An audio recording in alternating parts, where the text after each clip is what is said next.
Well, hey, we got John Dillon from Gatsky Dillon and Balance LLP, your one-stop shop for a lawyer or an attorney, whichever. I guess they're all the same. Watch, I'll get yelled at for that. cafirearmslaw.com, cafirearmslaw.com, or you can call him at 760-431-9501. Hey, John, how are you doing fire-wise?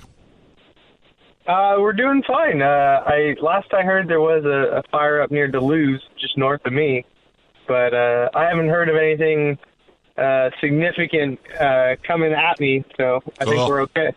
All right. So, hey, welcome to the show. What do you got for us today? Well, this has been a huge topic of discussion all over social media and online for the last week, and clearly, I'm going to be talking about the Young v. State of Hawaii case out of the Ninth Circuit, where we had a Ninth Circuit Court of Appeals rule that there is a constitutional right to carry a loaded firearm in public for self-defense. And I'll repeat that again. The Ninth Circuit came to that decision. So this was a federal lawsuit out of Hawaii in which Mr. Young, he had several times applied for both a concealed carry permit and an open carry permit in Hawaii and was rejected. And essentially, just very similar to California, Hawaii allows for the open carry of firearms in very limited areas, and also if you have essentially a guard card or you are a licensed armed security guard. So essentially, for any normal person in the public, you are wholly barred from carrying openly in California and also in Hawaii. So Mr. Young, with the help of Alan Beck, an attorney actually out of California, San Diego, they took this on and they went after it, and they got a good decision on the Court of Appeals level.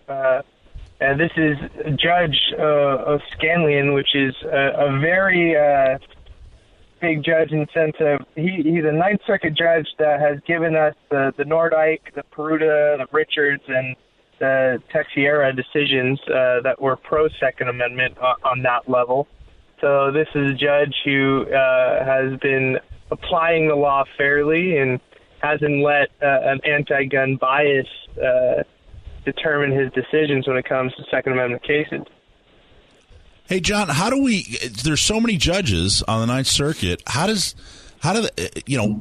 we keep getting that guy? He's awesome. I mean, he's really great. What does he have the ability to determine what cases he gets to hear, or how do we keep getting that guy on these great decisions?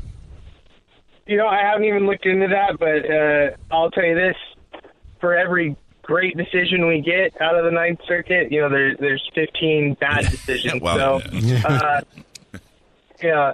So it might just be a matter of the ones that he does a really great job on. Those are the ones that we see in the news, and they're very good. Those are the ones that will go against the current when it comes to the Ninth Circuit opinions.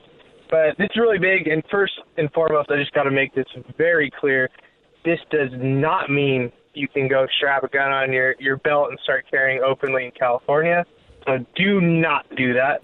You will be promptly arrested, and you'll have a lot of legal stuff to deal with in the near future. So do not start open carrying, but it is a great precedent. However, to be realistic, there is a supremely high likelihood that the Attorney General out of Hawaii will appeal for an en banc hearing, which is the full Court of Appeals panel of 11 judges, and he can appeal to that, and this decision can be overturned. The court can actually get a rehearing sua sponte. There's a lot of appellate processes that can occur, and likely this may be another case that gets put in front of the U.S. Supreme Court. But so it's not over. States like Hawaii and California, as we've clearly seen, that they're not going to let this type of thing stands. They're going to fight it every step of the way. So just to reiterate, this has not changed any of the carry laws, either open or concealed in California. So, yeah, please do not panic. Yeah, well, don't go open carrying saying, hey, we just got this great decision, so therefore I can carry my gun anywhere I go. I actually heard, just real quick, I heard from one of the higher-ups in the Sheriff's Department asking San Diego County gun owners to please get the message out that they have no desire to, they're looking at it as a teachable moment. They want to make sure that all the deputies know. They've really spent a lot of time educating their guys, but they have no desire to arrest somebody who's exercising his rights. But obviously, they have to enforce the law. So please do not go out open carrying thinking the law has changed. It has not. Right. Bingo. Yeah. If you do, 760-431-9501. Yeah, we happen to know a great attorney. Because you will need an attorney, trust me. The great thing is the decision, we had an unfortunate ruling out of the ninth when it came to Peruto v. San Diego, and that was the concealed carry case out of San Diego, in which the court essentially ruled that there is no Second Amendment protection or right to carry a concealed firearm in public.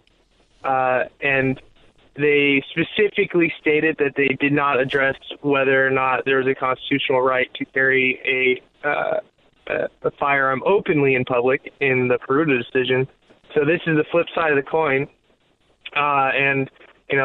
It's there's potential for, this case to really force the state and the courts to decide how they want to limit this. Do they want to wholly restrict open carry and open up concealed carry in a sense to where they won't require some extreme situation to issue a CCW, or are they going to want to heavily restrict concealed carry and be forced to, open up open carry and allow for the more use of that? Because, there's some good language in this decision. It's great. They discuss how concealed carry can be an alternative channel to, if you're going to restrict open carry, but there's indications in the decision where, if CCW is going to be the alternative, you can't limit it to a small and insulated subset of people. It's got to include the typical law-abiding citizen. And that was one of the big critiques on the open carry restrictions is that, by requiring, you to be a guard or licensed guard or armed security guard to be able to open carry, for everyone else in the state, that it's just not allowed. You cannot open carry and you cannot concealed carry. So, both are heavily restricted in, both Hawaii and California, and this decision is, it's causing waves. No one on the gun control side of this thing is happy about it. John, is there, so if it gets pulled into 11 judges and the 11 judges say some version of no, you don't have a right, is there one of the things that determines whether or not a case goes to the Supreme Court seems to be if there's a split between districts. Are you aware of a case in any of the other districts that assert that yes, there is a Second Amendment right, or is that ingredient there for it to go to the Supreme Court? Well, specifically regarding open carry, I'm not aware of another district or circuit that says that off the top of my head. I'm sure there is conflict out there, and yeah, like I said, this is definitely one of those cases that has potential to go up in front of the U.S. Supreme Court. So we'll just have to wait and see how this goes. There's a lot of stuff that's going to probably happen before that, though. So we'll see where we end up. But, these days, there's such a growing pressure to have a Second Amendment case be heard by the U.S. Supreme Court. Any case that gets to this level, in the appeals process, especially out of California or the Ninth, I would say has a good chance of at least, being a candidate to be heard in front of the U.S. Supreme Court. Right. All right, buddy. Hey, well, thanks a million for calling in, cafirearmslaw.com, or you can call John anytime, 760-431-9501.